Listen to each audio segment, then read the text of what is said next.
Hi, it's Jeff with Wise Home Energy.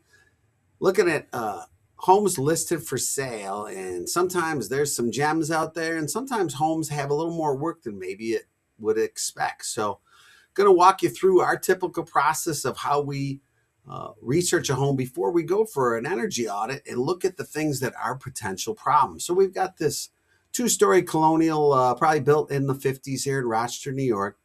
We call these 2-foot slope colonials.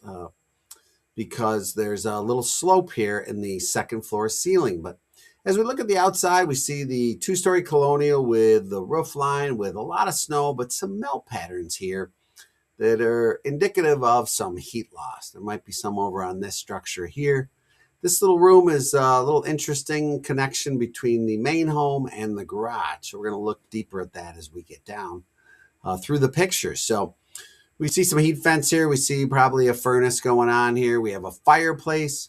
Fireplaces are great for ambiance and providing heat in that space, but we really want to think of these things as making sure they're operating safely and they're not overall inefficient, or even more importantly, we want to make sure they're not dangerous, that they're operating safely.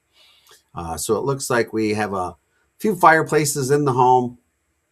Going through the home, beautiful hardwood floors. Looks like a nice size home. We get to this kitchen area and we see an older kitchen. These cabinets were typically built on site. So when a new homeowner goes to remodel his kitchen, this is the time to pull off all this. You've already got it opened up. Make sure the wall is insulated and air sealed properly. One of the biggest complaints we get on these older homes is the dishes and cups are freezing. People really don't like that for the most part in their home. So as we get upstairs, we see the 2-foot slope portion of the home, something that we really want to look at and have a game plan for.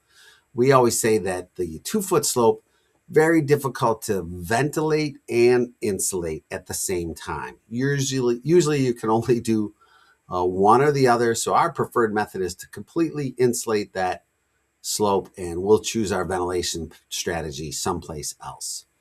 So as we get into the bathrooms here, we see what looks like maybe a laundry chute. We have to watch that the air isn't leaking up around that. We want to make sure it's sealed at the top.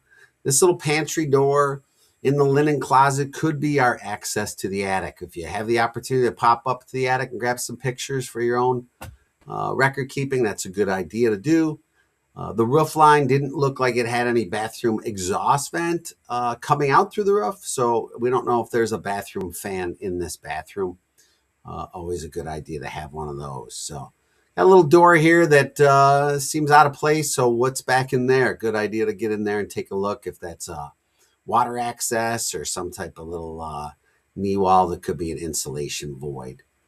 When we get over to this little area here, we have a flat roof in between the main house and the garage. That's an unusual feature. And then we scroll down here, we can see that's over this area, which is probably, that's a mudroom or unconditioned area. And this little bump out here, we want to make sure that we have access under here. A perfect situation, this would be a full basement, or at the very least, we want this accessible if we have pipes under there, or if this needs additional insulation or air sealing. So access here is critical. And then we also can see the back. We have box vents, which is great. Unsure of this roof, don't have a good angle on it, but we have some melt similar to the front. So that's indicative that the attic needs professional air sealing and insulating.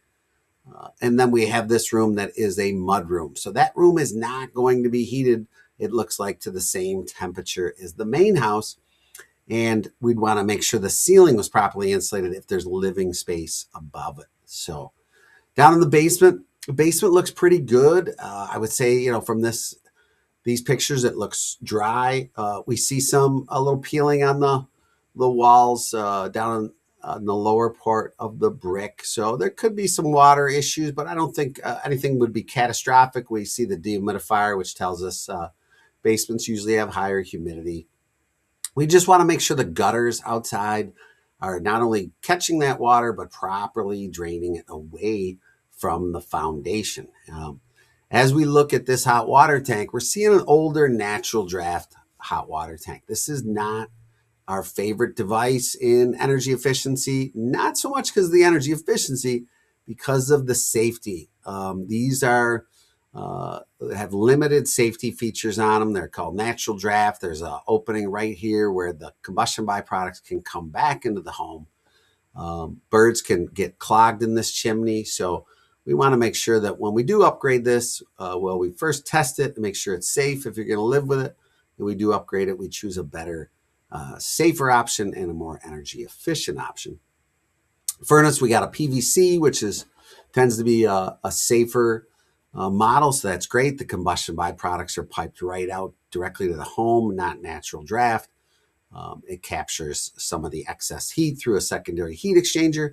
The one thing we don't know is the size of this furnace.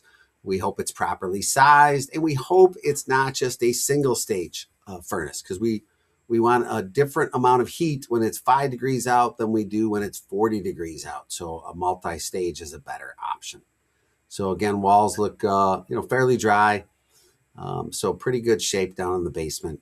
Again, that bump out room, something to be cautious of, and see what's underneath that room there. Hopefully it's a full basement.